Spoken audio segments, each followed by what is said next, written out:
gagawa tayo ng papel na ahas. Kailangan nyo ng square na ganito. Tapos, paantuin nyo ba ito?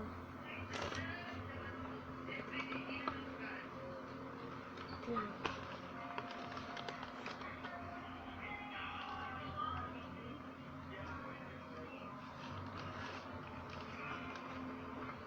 Okay.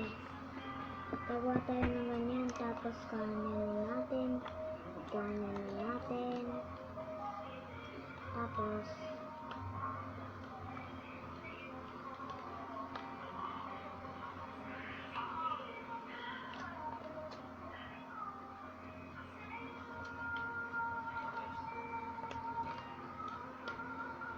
ito. Ganito nyo. Tapos,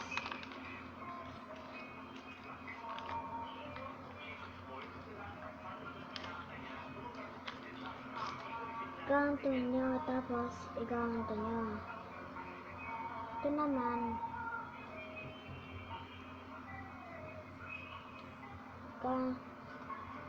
ganto nyo.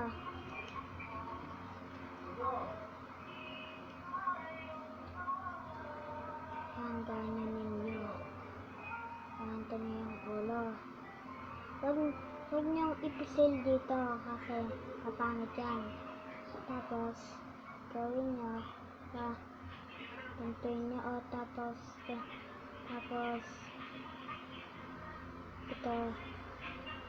Lagay nyo to dito. Lagipit lang. Ganto nyo, o. Ganyan nyo. Ganyan nyo.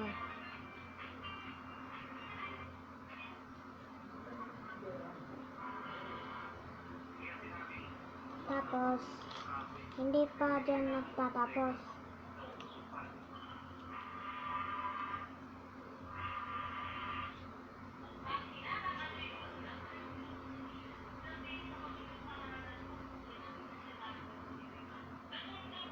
Ganyan nyo. Tapos, ganito nyo.